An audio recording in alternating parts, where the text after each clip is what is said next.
بچوں، کہانی کچھ یوں ہے کہ بی بطخ اور بی مرغی دونوں نے انڈے دیے۔ دونوں کو اپنے اپنے انڈوں پر بہت فخر تھا۔ جب یہ اپنے انڈوں پر بیٹھتی تو ان کے چہروں پر ایک بیوقوف سی مسکراہٹ ہوتی تھی۔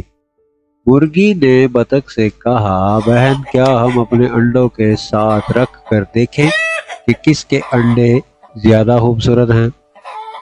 بی بطخ نے کہا، اگر تم چاہو تو ایسا کر لیتے ہیں، مگر میں جانتی ہوں کہ میرے انڈے زیادہ خوبصورت ہیں۔ بی مرغی یہ سن کر غصے میں آ گئی اور کہا، بہن، پہلے میرے انڈے دیکھو، پھر بات کرنا۔ بطخ نے اپنے انڈے لائے اور فرش پر بچھے بھوسے پر قطار میں رکھے۔ پھر اپنے ایک انڈے کی طرف اشارہ کر کے کہنے لگی کہ دیکھو یہ انڈا کتنا گول مٹول ہے۔ مرغی نے بھی اپنا ایک انڈا اٹھایا اور کہا، یہ انڈا دیکھو کتنا صاف شفاف اور گول ہے۔ پھر انہوں نے یہ دونوں انڈے نیچے رکھے اور مزید انڈے اٹھا لیے۔ بطخ بولی، یہ انڈا گول بھی ہے اور شفاف بھی، اور اس کے اوپر باریک سی دھاریں بھی ہیں۔ اسی طرح انڈوں پر بحث بحث کرتے ہوئے جب انہوں نے آخری انڈا نیچے رکھا، تب تک بطخ اور مرغی کے انڈے آپس میں مکس ہو گئے تھے۔ یہ دیکھ کر دونوں پریشان ہو گئی۔ مرغی بولی، چونکہ میں بہت موٹی ہوں اس لیے میرے انڈے بھی بڑے والے ہیں۔ یہ سن کر بطخ نے چھوٹے انڈے اٹھائے اور انہیں گھونسلے میں رکھ دیا۔ اسی طرح مرغی نے اپنے بڑے انڈے اٹھائے اور انہیں اپنے قبضے میں لے لیا۔ پھر دونوں اپنے اپنے انڈوں پر تب تک بیٹھی رہی جب تک ان میں سے پیارے پیارے ننھے منھے گول مٹول چھوٹو چھوٹو چوزے نہیں نکلے۔ ایک دن دونوں اپنے چوزوں کو سیر کے لیے لے کر نکلی تو ایک دوسرے کا سامنا ہو گیا۔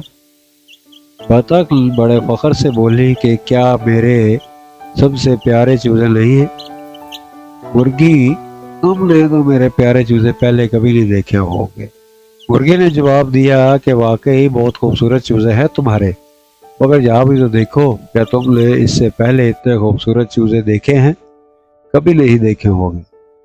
جواب میں بطخ نے مرغی کے چوزوں کی تعریف کی۔ اگلے دن بطخ اپنے چوزوں کو کہنے لگی کہ چلو ایک قطار بناؤ اور میرے پیچھے چلو، آج میں تمہیں تیرنے کا پہلا سبق سکھاؤں گی۔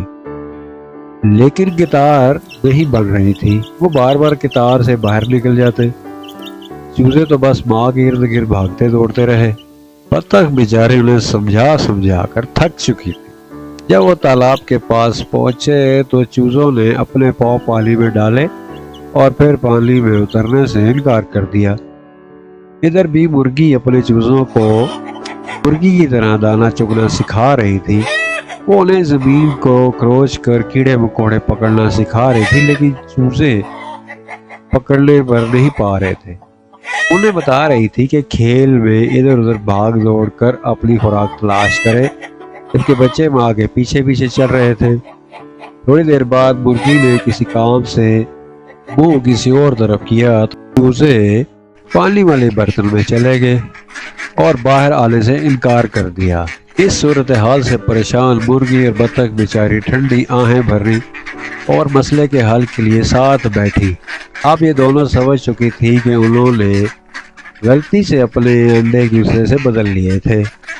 دونوں نے ایک دوسرے سے کہا کہ اب ہم اس بحث میں نہیں پڑیں گے کہ کس کے چوزے اچھے ہیں اور کس کے نہیں، ہم دونوں کے چوزے بہت ہی پیارے ہیں۔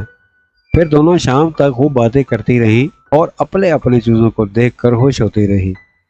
بطخ کے چوزے پانی کے پیالے میں تیرتے رہے، جبکہ مرغی کے چوزے ادھر ادھر بھاگ دوڑ کر اپنی خوراک تلاش کرتے رہے۔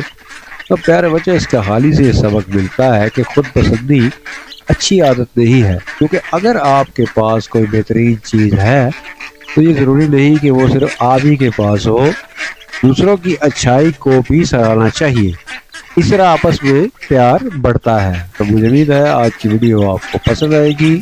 ویڈیو کو لائک اور چینل کو سبسکرائب کرنا مت بھولیے گا۔ ملتے ہیں ایک اور مزیدار ویڈیو میں، تب تک بنے رہیے۔ اللہ حافظ۔